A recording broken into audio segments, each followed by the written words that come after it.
আসসালামু আলাইকুম। আমি আজকে আপনাদের দেখাবো নতুন আরেকটি রেসিপি, সেটি হচ্ছে আলুর পাকোড়া। তো সেই জন্য আমি প্রথমে একটি আলুকে ছিলে সুন্দরভাবে কেটে নিলাম, কিছু পেঁয়াজ কিমা করে নিলাম এবং সুন্দর মতো কিছু মরিচ কিমা করে নিলাম। তারপরে সেগুলোকে সুন্দর মতো ধুয়ে নিয়ে একটি বাটিতে আলু কুচি, পেঁয়াজ কিমা, মরিচ কিমা, লবণ, হলুদের গুঁড়া, বেসনের গুঁড়া, কিছুটা বেকিং সোডা, কিছুটা চালের গুঁড়া সুন্দর মতো দিয়ে সেগুলোকে কিছুটা জিরার গুঁড়াও সাথে দিতে হবে, আর একটু আদা এবং রসুনের বাটাটা দিতে হবে, দিয়ে সুন্দরভাবে বাইন্ডিং করতে হবে এবং সুন্দরভাবে মাখিয়ে নিতে হবে। ততক্ষণ পর্যন্ত মাখাতে থাকতে হবে যতক্ষণ পর্যন্ত আলুটা কিছুটা সফট এবং সুন্দর একটা বাইন্ডিং না চলে আসে।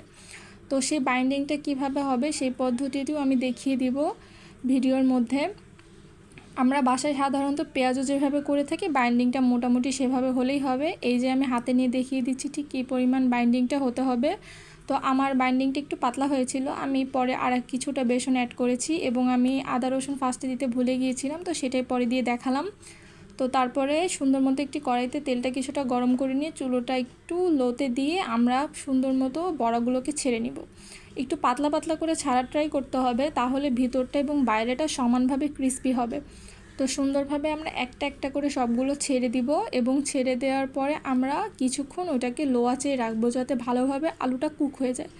তো আলুটা যখন সিদ্ধ হয়ে যাবে তখন আমরা আরেক পাশ উল্টে দিব এবং সুন্দরভাবে ধীরে ধীরে সেগুলোকে ভাজার জন্য বারবার উল্টে পাল্টে নিব এবং আঁচটাকে ধীরে ধীরে বাড়াতে থাকবো, তাহলে আস্তে আস্তে ভিতর থেকে সিদ্ধও হয়ে যাবে এবং এটা সুন্দর মতো ভাজাও হয়ে যাবে। এবং ধীরে ধীরে যখন একটা বাদামি কালার ধারণ করবে গাঢ়, তখন আমরা বুঝে যাব যে হ্যাঁ এটা আমাদের হয়ে গেছে। এটা খেতে খুবই মজা লাগে, এটা আমি আমার আম্মুর থেকে শিখেছি অ্যান্ড আলহামদুলিল্লাহ এটা অনেক মজা। তো আশা করি যাদের আমার ভিডিওটা ভালো লাগে তারা অবশ্যই লাইক, কমেন্ট, শেয়ার করে আমার পাশে থাকবেন এবং আমার এই ছোট্ট চ্যানেলটিকে সামনে এগিয়ে নিয়ে যেতে আমাকে সহায়তা করবেন। আসসালামু আলাইকুম, সবাই ভালো থাকবেন।